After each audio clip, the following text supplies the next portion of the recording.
하나님은 정말 계실까? 안녕하세요, 여러분. 오늘은 정말 중요한 질문 하나를 함께 생각해 보려고 합니다. 보이지 않는 하나님, 정말 존재하실까요? 혹시 여러분도 이런 의문을 가져보신 적이 있으신가요?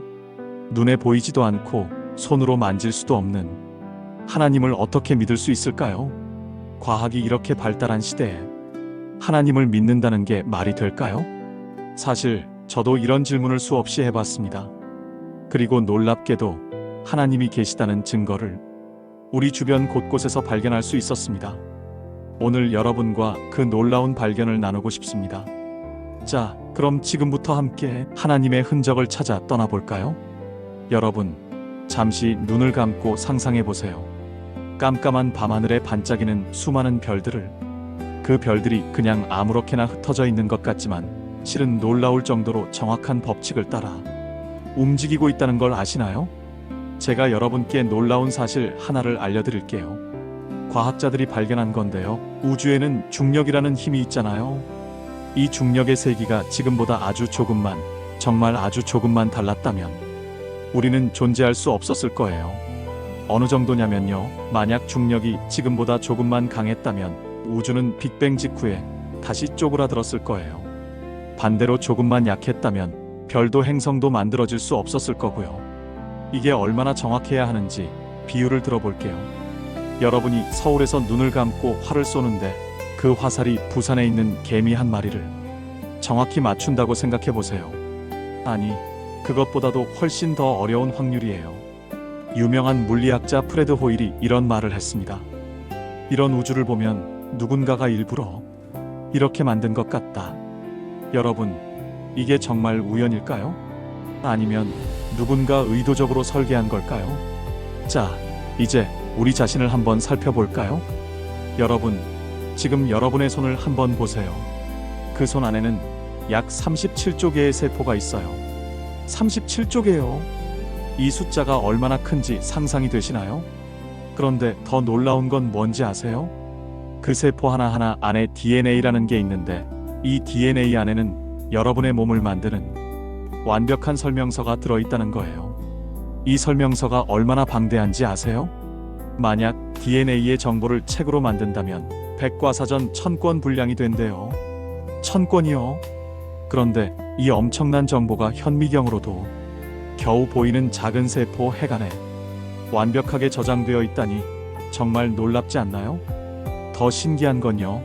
이 DNA가 단순히 정보만 저장하는 게 아니라 스스로 복사도 하고 실수를 고치기도 하고 우리 몸에 필요한 단백질을 만들어낸다는 거예요. 마이크로소프트를 만든 빌 게이츠가 이런 말을 했어요. DNA는 우리가 만든 그 어떤 컴퓨터 프로그램보다도 훨씬 더 복잡하고 정교하다. 여러분, 생각해 보세요.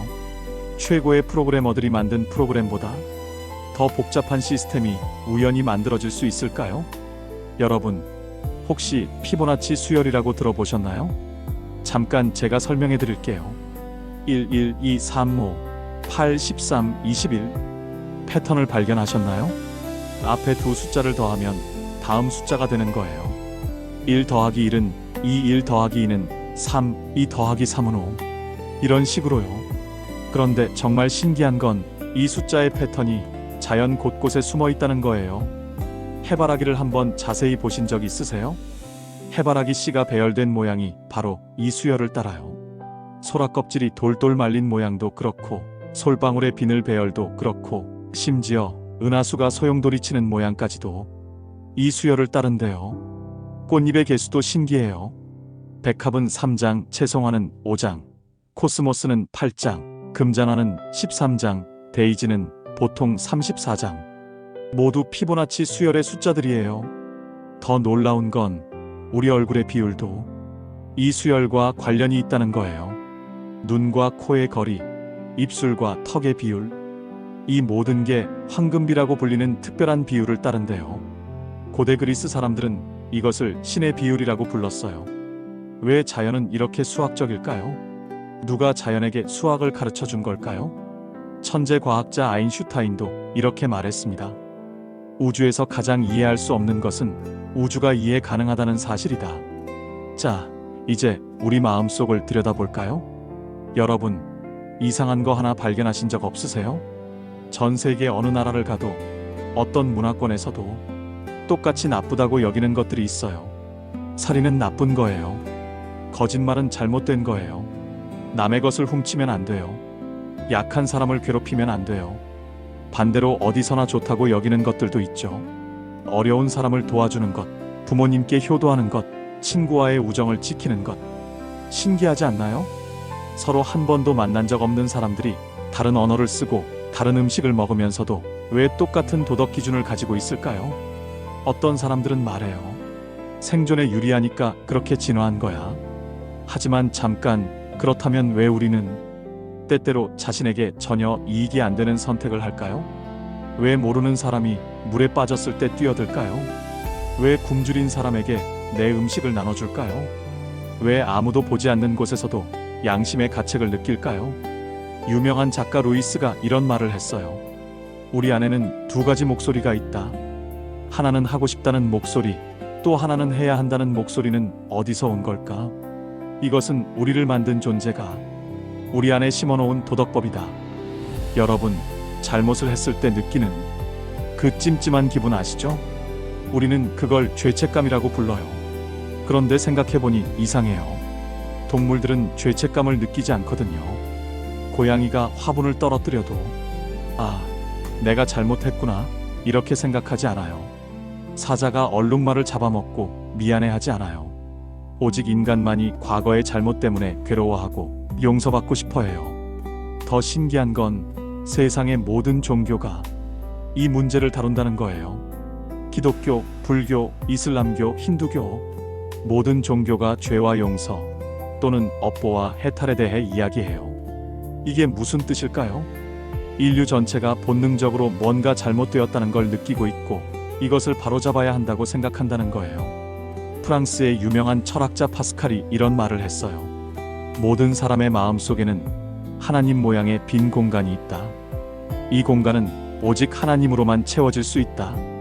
우리가 느끼는 공허함, 죄책감, 그리고 용서받고 싶은 간절한 마음. 이 모든 것이 우리를 만드신 하나님을 향한 그리움은 아닐까요?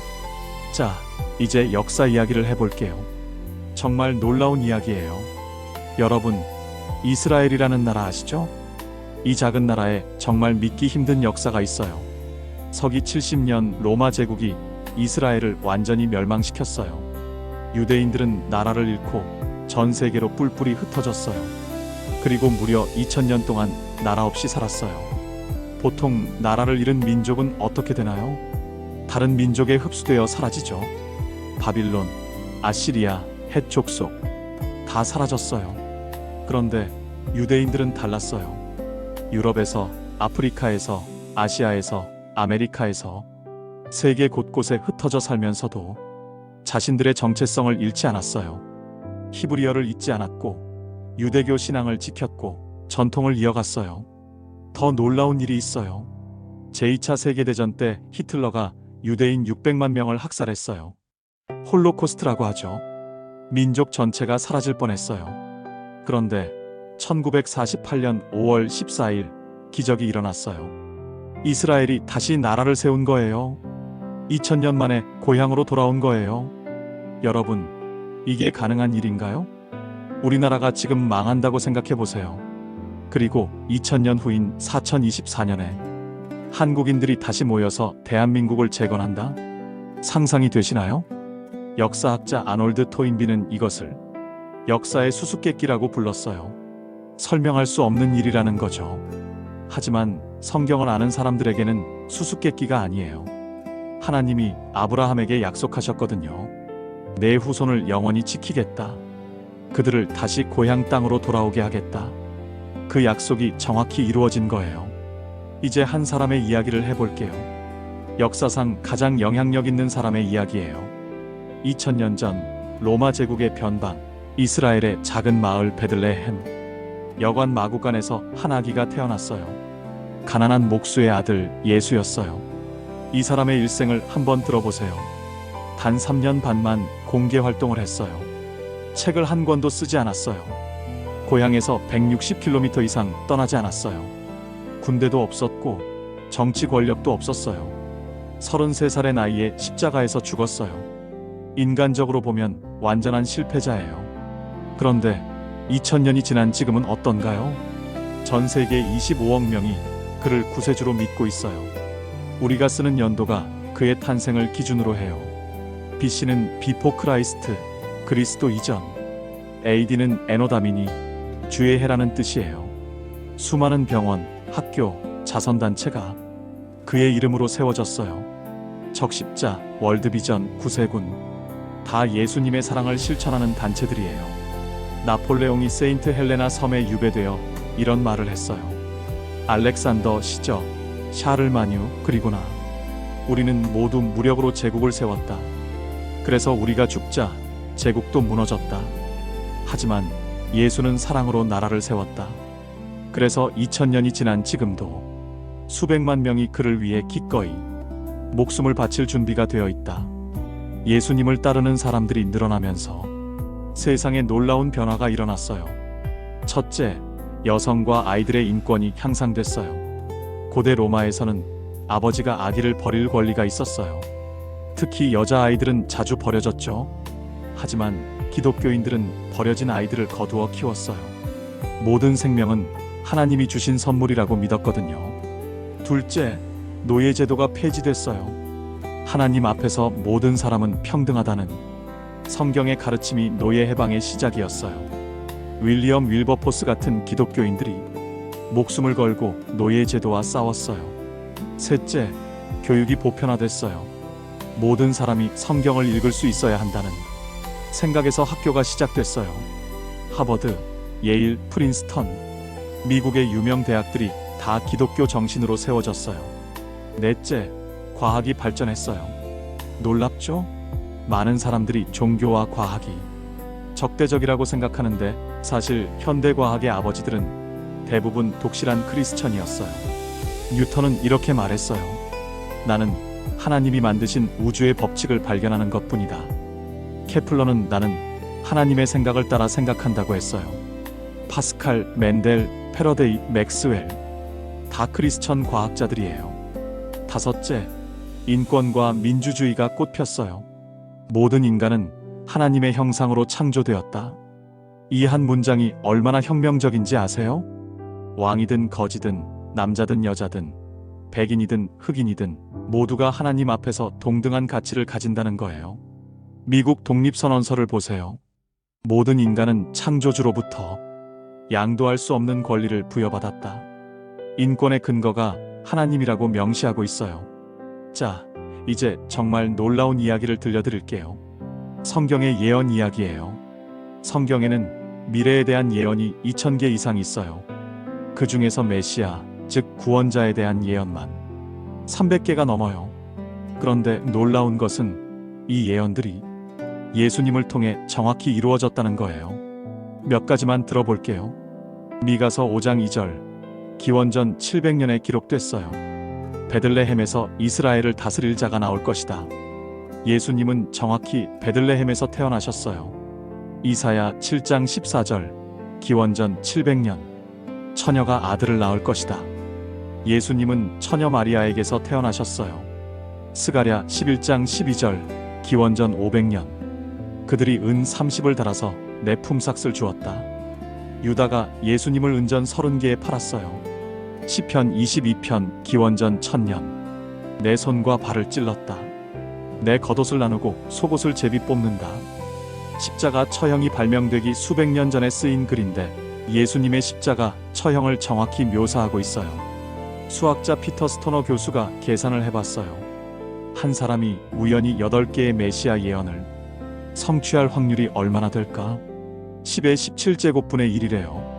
이게 얼마나 작은 확률인지 설명해 드릴게요. 텍사스주 전체를 은화로 60cm 높이로 덮어요.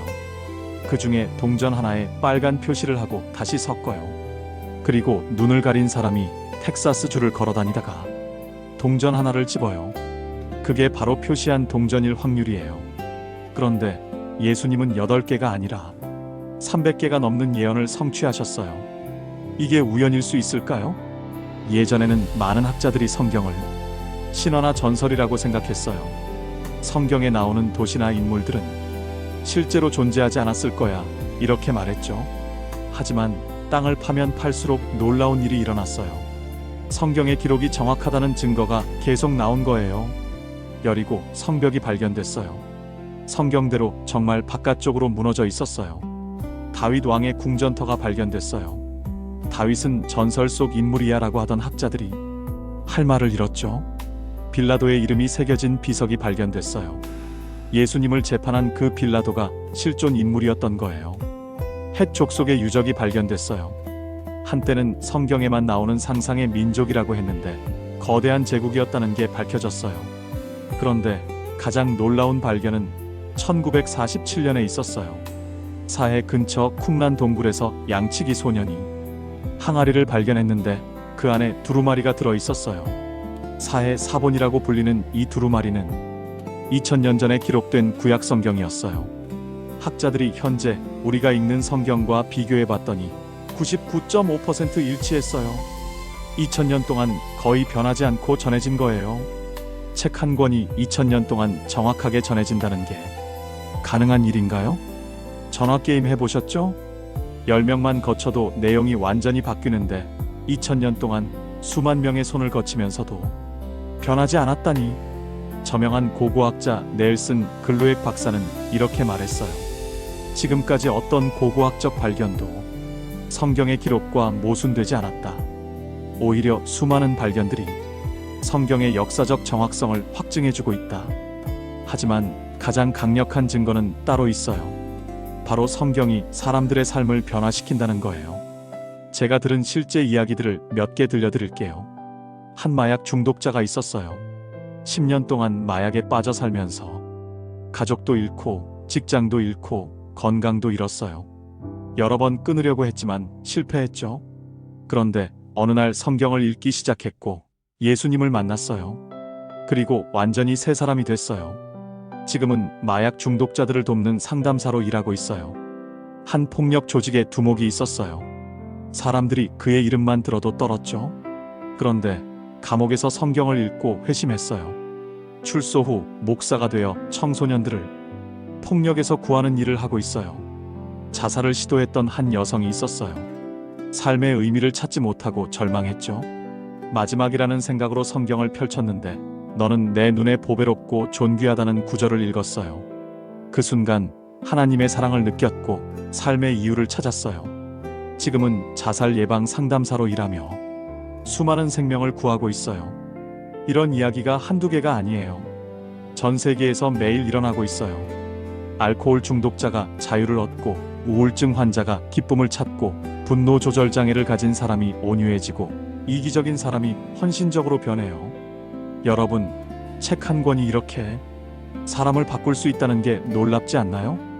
자기계발서를 읽어도 철학책을 읽어도 이렇게 근본적인 변화는 일어나지 않아요. 오직 성경만이, 하나님의 말씀만이 사람의 본성을 바꿀 수 있어요. 여러분, 제가 오늘 여러분께 가장 강력한 증거를 말씀드리고 싶어요. 그것은 바로 하나님을 직접 만난 사람들의 이야기예요. 전 세계 25억 명의 크리스천들, 이들이 다 바보라서 무지해서 하나님을 믿을까요? 아니에요. 그 중에는 노벨상 수상자도 있고 의사도 있고 변호사도 있고 과학자도 있어요. 프랜시스 콜린스라는 분을 아세요? 인간 게놈 프로젝트를 이끈 세계적인 유전학자예요. 그는 무신론자였어요. 하지만 DNA를 연구하면서 하나님을 만났어요. DNA는 하나님의 언어다라는 책을 쓰기도 했죠. 루이스도 있어요. 옥스퍼드 대학 교수였던 그는 철저한 무신론자였어요. 하지만 논리적으로 기독교를 반박하려다가 오히려 크리스천이 됐어요. 나는 영국에서 가장 어쩔 수 없이 회심한 사람이다라고 고백했죠. 리 스트로벨이라는 언론인도 있어요. 시카고 트리뷴의 법조 담당 기자였던 그는 아내가 크리스천이 되자 화가 났어요. 그래서 2년 동안 예수의 부활을 반박할 증거를 찾아다녔어요. 하지만 조사하면 할수록 부활이 역사적 사실이라는 확신을 갖게 됐고 결국 크리스천이 됐어요. 이런 사람들이 수도 없이 많아요. 그들의 공통점이 뭔지 아세요? 하나님을 직접 경험했다는 거예요. 많은 사람들이 기도 응답을 경험해요. 제가 아는 한 어머니의 이야기를 들려드릴게요. 그녀의 아들이 백혈병에 걸렸어요. 의사는 6개월밖에 못 산다고 했죠. 그녀는 매일 눈물로 기도했어요. 그런데 기적이 일어났어요. 6개월 후 검사를 했는데 암세포가 사라진 거예요. 의사도 의학적으로 설명할 수 없다고 했어요. 지금 그 아이는 건강하게 대학생이 됐어요. 또 다른 이야기예요. 한 사업가가 부도 위기에 놓였어요. 다음 날까지 5천만 원을 구하지 못하면 모든 걸 잃는 상황이었죠. 그날 밤 그는 생전 처음으로 무릎 꿇고 기도했어요. 다음 날 아침 10년 동안 연락 없던 친구에게서 전화가 왔어요. 꿈에 내가 나왔는데 도움이 필요한 것 같아서 그 친구가 정확히 5천만 원을 빌려줬어요. 우연일까요? 하지만 이런 일이 너무 자주 일어나요. 하나님을 만난 사람들이 공통적으로 경험하는 게 또 있어요. 바로 마음의 평안과 기쁨이에요. 폭풍 같은 상황에서도 평안해요. 암 진단을 받고도 평안해요. 사업이 망해도 배신을 당해도 평안해요. 이건 인간의 의지력으로는 불가능한 일이에요. 사도 바울은 감옥에서 이렇게 썼어요. 항상 기뻐하라. 내가 다시 말하노니 기뻐하라. 감옥에서 기뻐하라니 미친 사람 아닐까요? 아니에요. 그는 하나님이 주시는 기쁨을 경험했기 때문에 그럴 수 있었어요. 제가 아는 한 할머니가 계세요. 남편도 일찍 여의고 자식들도 멀리 있고 몸도 아프세요. 그런데 늘 웃으세요. 할머니, 뭐가 그렇게 좋으세요? 물으면 이렇게 대답하세요. 하나님이 나와 함께 계시잖아. 그것만으로도 충분해. 여러분, 우주가 어떻게 시작됐는지 아세요? 과학자들은 빅뱅 이론을 말해요. 약 138억 년 전 아무것도 없던 곳에서 갑자기 우주가 시작됐다는 거예요. 잠깐 아무것도 없는데 어떻게 뭔가가 생길 수 있죠? 무에서 유를 창조한다. 이건 과학적으로 불가능해요. 물질 보존의 법칙, 에너지 보존의 법칙에 어긋나요. 그런데 우주는 분명히 시작이 있었어요. 그렇다면 우주를 시작하게 한 원인이 있어야 하지 않을까요? 그 원인은 우주 밖에 있어야 하고 시간과 공간을 초월해야 하고 엄청난 능력을 가져야 해요. 성경은 뭐라고 하나요? 태초에 하나님이 천지를 창조하시니라. 놀랍게도 현대과학이 발견한 우주의 시작은 성경이 수천 년 전부터 말해온 것과 일치해요. 생명은 어떻게 시작됐을까요? 다윈의 진화론은 생명체가 어떻게 변화하는지는 설명하지만 최초의 생명이 어떻게 생겨났는지는 설명하지 못해요. 가장 단순한 세포 하나도 엄청나게 복잡해요. 세포막, 세포핵, 미토콘드리아, 리보솜. 이 모든 부품이 동시에 있어야 세포가 살 수 있어요. 하나라도 없으면 죽어요. 이건 마치 시계와 같아요. 톱니바퀴, 태엽, 바늘, 케이스. 모든 부품이 동시에 있어야 시계가 되는 거예요. 부품 하나씩 천천히 진화해서는 시계가 될 수 없어요. 노벨상을 받은 생화학자 프랜시스 크릭도 인정했어요. 정직한 사람이라면 현재로서는 생명의 기원이 기적처럼 보인다는 것을 인정해야 한다. 여러분, 우리가 지금 생각하고 있다는 게 얼마나 신기한지 아세요? 뇌는 그저 세포 덩어리예요. 전기 신호와 화학 물질이 오가는 것뿐이에요. 그런데 어떻게 나라는 의식이 생기는 걸까요? 어떻게 사랑이라는 감정을 느끼고 아름다움을 인식하고 옳고 그름을 판단할까요? 컴퓨터는 아무리 발달해도 의식이 없어요. 인공지능도 마찬가지예요. 계산은 잘하지만 자아가 없어요. 기쁨도 슬픔도 느끼지 못해요. 그렇다면 인간의 의식, 영혼은 어디서 온 걸까요? 물질에서 저절로 생겨날 수 있는 걸까요? 성경은 말해요. 하나님이 사람에게 생기를 불어넣으시니 사람이 생명이 되었다. 우리의 영혼은 하나님이 주신 특별한 선물이라는 거예요. 여러분, 우리가 지금까지 살펴본 모든 증거보다 더 중요한 증거가 하나 있어요. 그것은 바로 여러분이 지금 이 영상을 보고 있다는 거예요. 여러분이 하나님이 정말 계실까? 라는 질문을 한다는 거예요. 생각해 보세요. 배고프지 않으면 음식을 찾지 않아요. 목마르지 않으면 물을 찾지 않아요. 그런데 왜 우리는 하나님을 찾을까요? 왜 영원을 갈망할까요? 왜 삶의 의미를 묻고 죽음 너머를 궁금해할까요? 동물들은 이런 질문을 하지 않아요. 오직 인간만이 보이지 않는 것을 찾고 영원을 사모해요. 전도서 3장 11절은 말해요. 하나님이 모든 것을 지으시되 때를 따라 아름답게 하셨고 또 사람들에게는 영원을 사모하는 마음을 주셨다. 여러분이 하나님을 찾는 그 마음, 그것이 바로 하나님이 계시다는 가장 큰 증거예요. 존재하지 않는 것을 그리워할 수는 없으니까요. 여러분, 솔직히 말씀드릴게요. 하나님의 존재를 100% 과학적으로 증명할 수는 없어요. 하지만 하나님이 없다는 것도 증명할 수 없어요. 우리가 살펴본 증거들 마이너스 우주의 정교함, 생명의 신비, 양심의 존재, 역사의 기적, 성경의 예언, 변화된 삶들, 이 모든 것이 하나님을 가리키고 있어요. 이제 선택은 여러분의 몫이에요. 파스칼은 이렇게 말했어요. 하나님을 믿는 것과 안 믿는 것, 둘 중 하나를 선택해야 한다. 믿었는데 하나님이 계시다면 당신은 모든 것을 얻는다. 믿었는데 하나님이 안 계시다면 당신은 아무것도 잃지 않는다. 그러니 믿는 것이 현명하다. 하지만 저는 계산 때문에 믿으라고 하고 싶지 않아요. 하나님은 여러분을 사랑하세요. 여러분을 만드시고, 여러분의 이름을 아시고, 여러분의 눈물을 보시고, 여러분의 기도를 들으세요. 예수님은 말씀하셨어요. 볼지어다. 내가 문 밖에 서서 두드리노니 누구든지 내 음성을 듣고 문을 열면 내가 그에게로 들어가리라. 지금 여러분의 마음 문을 두드리고 계세요. 열어드리시겠어요? 여러분, 혹시 하나님을 믿고 싶은데 어떻게 해야 할지 모르겠어요 라고 생각하시나요? 아주 간단해요. 그냥 솔직하게 말씀드리면 돼요. 기도는 하나님과의 대화예요. 특별한 형식이 필요 없어요. 제가 간단한 기도문을 알려드릴게요. 마음이 움직이신다면 저를 따라 마음으로 기도해 보세요. 하나님, 저는 하나님이 정말 계신지 확실하지 않아요. 하지만 오늘 들은 이야기들이 제 마음을 움직였어요. 만약 하나님이 정말 계신다면 저에게 하나님을 알 수 있게 해주세요. 제 마음의 문을 두드리고 계신다면 지금 그 문을 열고 싶어요. 예수님이 저를 위해 십자가에서 죽으시고 부활하셨다면 그 사랑을 받아들이고 싶어요. 제 삶을 하나님께 맡기고 싶어요.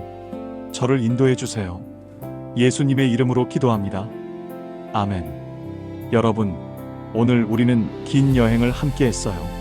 자연에서, 양심에서, 역사에서, 성경에서, 그리고 수많은 사람들의 경험에서 하나님의 흔적을 찾아봤어요. 어떠셨나요? 마음에 뭔가 느껴지는 게 있으셨나요? 하나님을 믿는 것은 맹목적인 믿음이 아니에요. 충분한 증거를 보고 내리는 합리적인 결론이에요. 그리고 그 믿음의 첫걸음을 내디딜 때 하나님은 더 확실한 증거를 보여주실 거예요. 루이스는 이렇게 말했어요. 나는 태양이 떠오른 것을 보고 태양을 믿는 것이 아니다. 태양 때문에 다른 모든 것을 볼 수 있기에 태양을 믿는다. 하나님도 마찬가지다. 여러분도 하나님을 만나시길 바라요. 그분의 사랑을 경험하시길 바라요. 그리고 하나님은 정말 계신다. 고 확신을 가지고 말할 수 있는 날이 오길 바라요. 혹시 더 알고 싶으신 것이 있다면 가까운 교회를 찾아가 보세요.